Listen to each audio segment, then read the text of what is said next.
Welcome to the DevReady Podcast, where we're helping non-techs build better tech.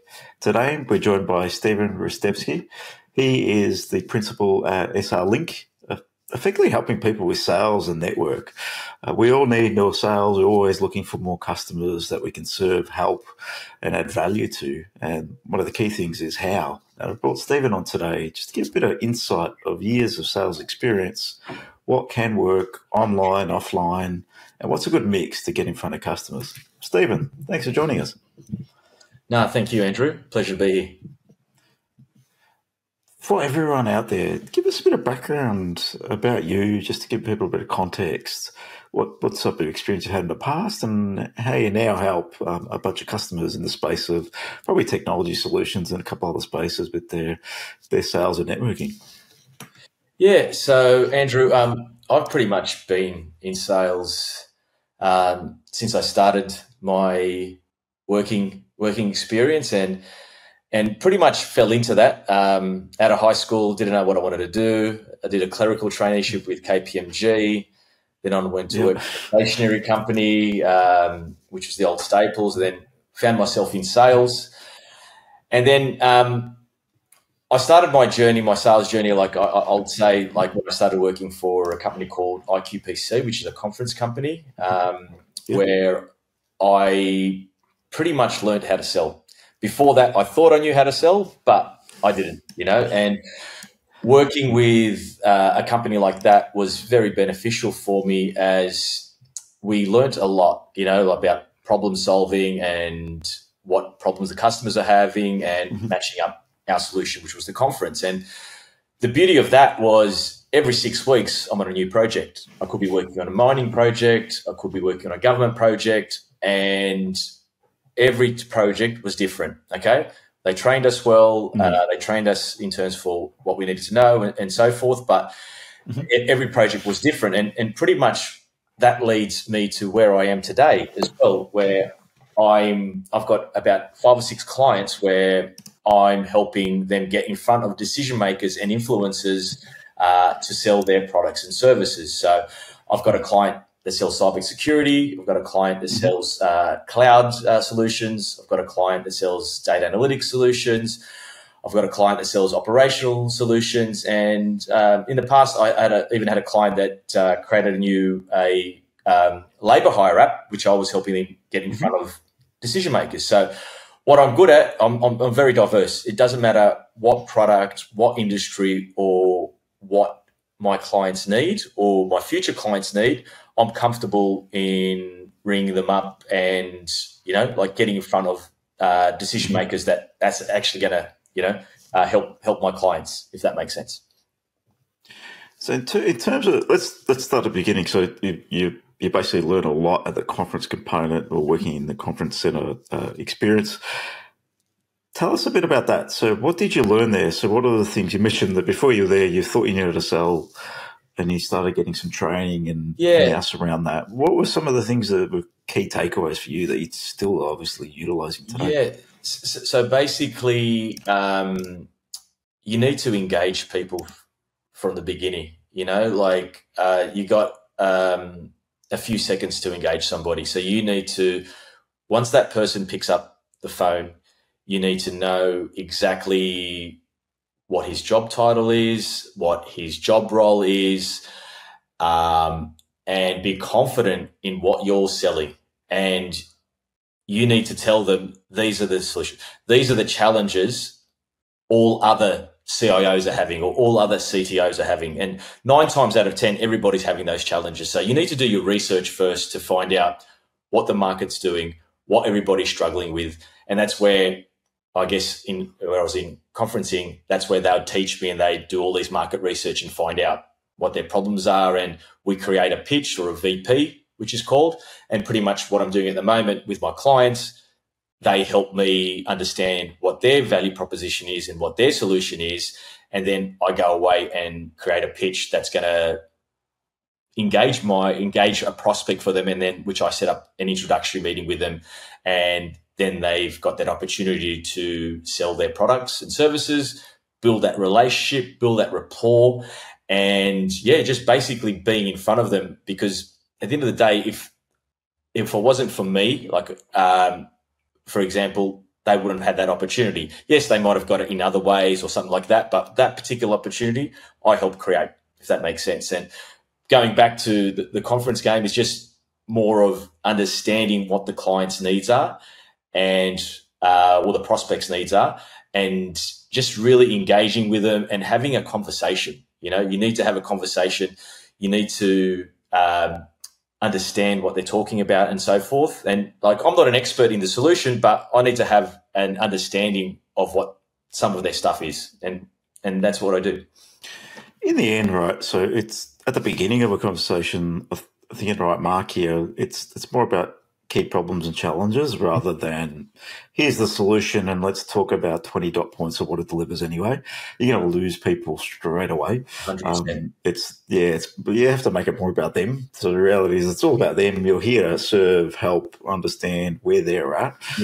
Not really about here's my product, let's spit out 10 minutes on a phone about my product, and the guy either falls asleep or probably hangs up. So that's one of you can't be that newsreader type of person where, you know, you're reading off a script because, you know, like people can hear you. You need to have a conversation. I do still have a script in front of me for confidence reasons. I don't know why. I need to have it in front of me, but I can speak like the way we're speaking now. It's probably a habit, right? We get the habits as we work, and then you probably don't need it there, but it's just there for, if I drop something, I've got it for some security.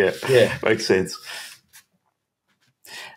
In terms of like when we're selling, you mentioned phone calls here. A lot of people might be quite reluctant to jump on the phone and do this sort of things. I'm sure you're using other things like email marketing, any sort of messaging.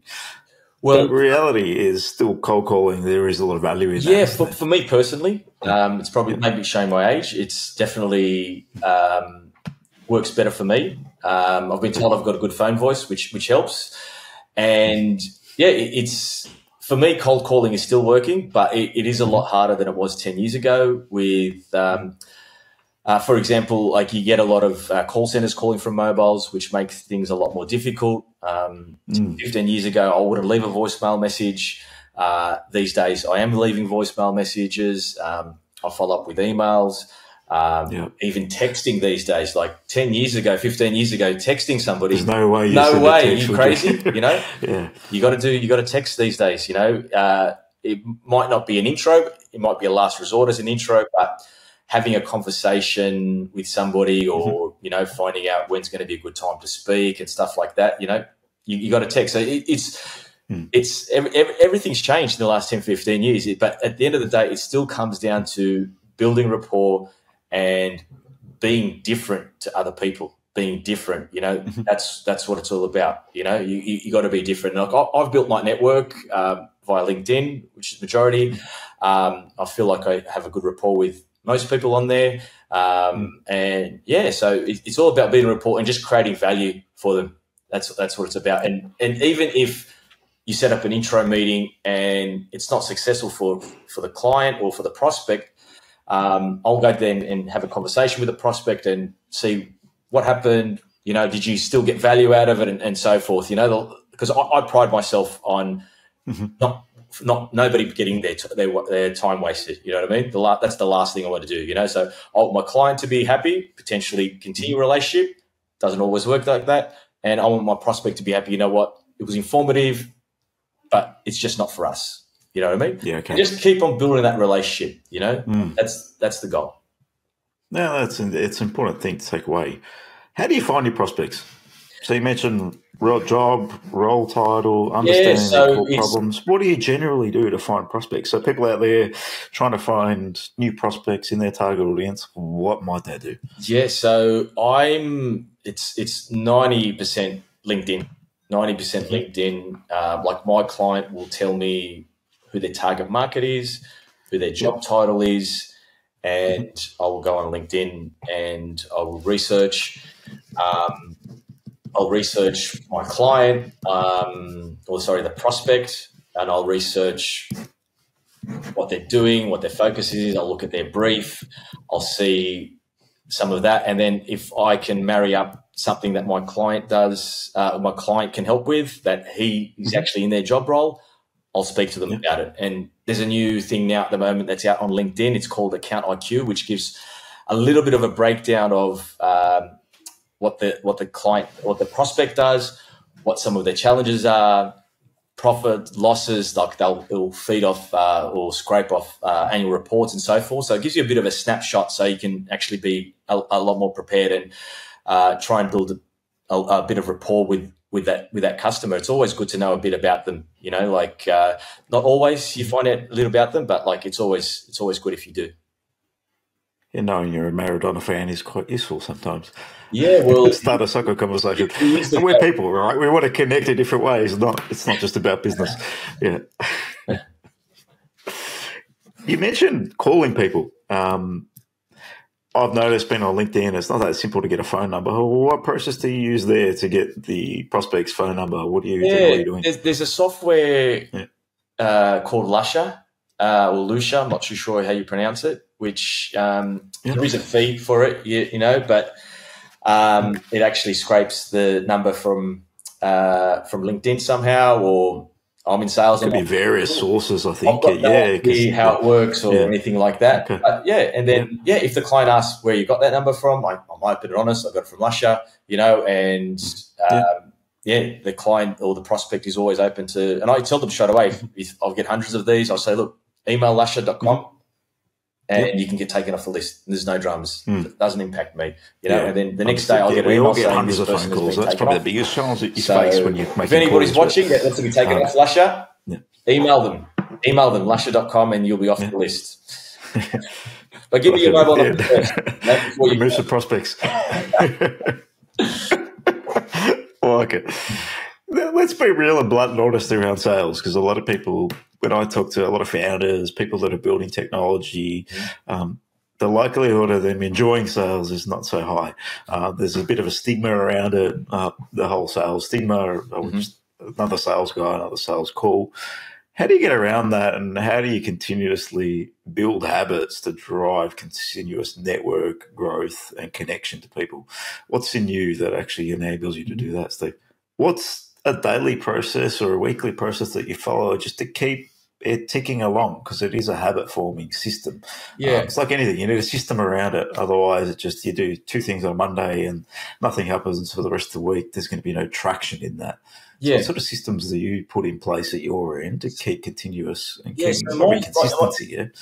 Even though I own a sales company, I'm a sole trader or whatever. I'll call it my own company.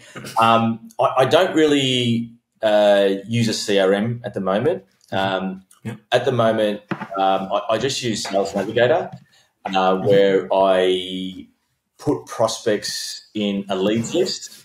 Okay, so I'll put prospects in a lead list. I'll send them a quick intro to invite them to connect, and whether they do connect or don't connect, I still put them in a leads list, and I'll match them up with which company they're most appropriate for. So like my cyber company, my tech company, my analytics company. And then once they accept me on LinkedIn, I will then, hopefully they've got their number on Lusha, I'll give them a call and just say, look, we're connected on LinkedIn. I'm working on a project around XYZ. Are these challenges for you as well? And the goal of it is to have an open conversation. And after that conversation, if everything works out, I'll then marry them up with my client and set up an introductory meeting, which I will then be on that intro meeting as well to hand it over and make sure that the process is run correctly. And then I'll let the two of them get acquainted, and then I will call both parties and just see where it's at. It's sort of a little bit like a recruiter type thing, which I did. Okay, so you're marrying up. And then interesting. In that way, I will get feedback from both parties. You know what I mean? Like my client might say, "Oh, it's the best meeting I've ever had," and then you ring the prospect and it's like, "No, it's not going to work for us." You know what I mean? But that doesn't happen. But at least you get two sides of the story, and you're honest with both of them. You know what I mean? And then, like, at the end of the day, they're both my clients. They're both my clients. All right, my client pays me, but my prospect, I need to build that relationship to marry him up with a potential new client down the track. You know what I mean? So it's all about just building that rapport and making sure that everybody gets value out of it. And I'm upfront and honest, like, I don't know everything about my client solutions. You know what I mean? I'm honest with that. I let my client know that. I let my prospects know that. What I'm good at is opening doors. I'm good at engaging people, having a conversation with them, and then putting them in front of the right person. Building lists in LinkedIn, let's Pretty be old school, you know. Like sales is a numbers game, right? Yeah. But just for people that aren't in sales that are looking to drive more leads, what's the reality? How many people are you following up weekly, connecting to? What's the numbers that you roughly target? What do you do from a numbers perspective? How many LinkedIn invites are we allowed a week? Because that's pretty much maximum most of the time. Okay. So you max a week? Is it about 50 a day, or is it more? I don't even know. Is it a day? I'm not too sure. Yeah, I don't even sure. Most of the time, I try and maximize it because you know it's my job. You know, so I try and maximize it as much. Not everybody accepts because we don't know each other. You know, like, and even if they don't accept, I still try and call them if they're the right fit for my client. You know, that's not a drama at all. Yes. But what I found is once they do accept, they're a bit more receptive to a phone call. They might pick up, or they might return my call, or things like that. But these days it's a lot more difficult cold calling, and I guess that's where my value's at as well. Pretty much, if you think about recruitment, there's a short candidate market, so recruiters are more valuable. For me, it's all right. These heads of IT and heads of technology or whoever, they're a lot harder to get a hold of. So that's where somebody like me could potentially help them. You know what I mean? Like, at the end of the day, I'm no miracle worker. It is hard, but where I work best is with smaller companies who are looking to grow their business and don't want to risk hiring a salesperson because they're going to have to train them. And at the end of the 3 months, it may or may not work, and they've paid a salary. Where for me, it's, you know, like you pay for what you get. And with the larger companies that I can work with, which I work with smaller amount, it's more of an extension of that inside sales team. So normally, an inside sales teams they're a lot younger, they're a lot less experienced than me. By all means, they may or may not do a great job, but sometimes they just don't have that experience to get to that right person. You know what I mean? And that's where I've got more experience and I can help them. But if a client would say to me, Steven, get me in front of the chief data officer, for example, of Westpac, and it's like, you give me one person to get in front of, I'm going to say, look, okay, I'll try, but it's not going to work like that. You need to give me a large number of scope where I can go after a large number of job titles, a large decision maker. Two, I see. It's a numbers game. When you get in front of one person's, if you tell me it may happen. It could happen. It could take you 12 months to get in front of them. Exactly. But it could happen in a week. I have declined work. Yeah. You know, I had a client once say to me, "Look, Steven, we need you to get in front of somebody, but they're ready to buy right now." I'm like, I can't do that. You know, like sometimes you're lucky, but I can't promise they're ready to buy right now. I'll get you in front of them and you build that relationship. No, it's not going to work. I need that. And I said, look, I'm sorry, I can't help you. You know, like it's just not productive for me. There's no guarantee he's ready to buy right now. What is it? 1% to 3% of people are ready to buy right now. That's the reality. Yeah. So finding them in the space of reaching out to 1,000, 10, 20 of them get back to you, have a conversation with them, just plucking numbers. The reality is, lucky if one of them is ready to buy out of 1,000. Exactly. That you find it's difficult, And then you've got to educate your client as well, because how many times have you gone into a meeting like trying to sell X, and all of a sudden, hang on a second, there's a project coming up about YZ that we had no idea about just by taking that meeting. That opens up different opportunities. Yeah, exactly. Yeah, so that's what it's all about. Is in like, I'll get you in front of the right person. I've done my job. You know what I mean? And at the same time, like, I wouldn't set up an introductory meeting if the guy's just signed a 3-year contract with a competitor, you know? I wouldn't say there's that. No point Unless the client still wants to, that's fine. You know, but it's up to the client at the end of the day. And the client can reject the meeting and say, look, Steven, no, you know, and that's totally fine as well. If I haven't given enough information or if I haven't given enough scope, that's fine. But 9 times out of 10, they say it's okay. But the reality is sales is a long game. I wouldn't say I'm in sales like you, but effectively solution selling as a business. I front most of that from our business perspective. And some of our biggest contracts are with people that we've had conversations with for years and no business. And then opportunities arise after you build a bit of rapport, build a relationship, look for opportunities to go back, have a conversation. Some you just you're stuck, you don't know where to go with, and they pop out of nowhere and say, I remember we were talking about this 3 years ago. We've got some opportunity now. So it is a relationship game. It's not just pick up the phone or 100%. Send an email or meet someone at a networking event, wherever it might be. And you've got a sale. It doesn't work that way. No. I haven't found it to work that way. I wish it did, but it does not. Yeah. In terms of if you advise anyone that's sort of starting out in the space of tech, mostly we support tech people that are building tech products or non-tech people that are building tech products. They're looking to build and start from scratch. They've got no revenue. They've got no customers. They're looking to really test the market, really get out there. Would you just recommend the approach of jumping on a LinkedIn, building a network, and getting out there and making as many calls as you can? Where would you recommend that? The way I started my business was I got a bit lucky where during COVID, somebody, like I was working for another conference company that just specialized in chief data analytics. It was Carinium. They specialized in chief data analytics events. And I came on board there because during COVID, there was no conferencing. So zero conferencing. So that's where they built this model for the company where, you know what, let's get one-to-one meetings for our clients. So that's where I started. That's where I built my network. And from that, COVID finished. They wanted to go back to conferencing, and I thought, you know what, I like doing this better.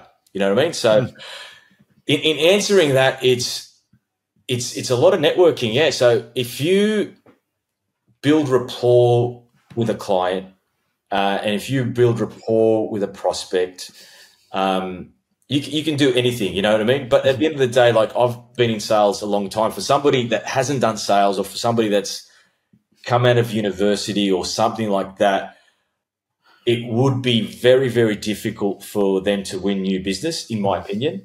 I could be wrong. They could prove me wrong. But so you would need to earn your stripes somewhere, get trained by somebody like I did, you know, like, and when I say being trained by somebody, even people that I still work with today, I worked with in the past at Carinium, one of my best friends, also at IQBC, another great friend of mine.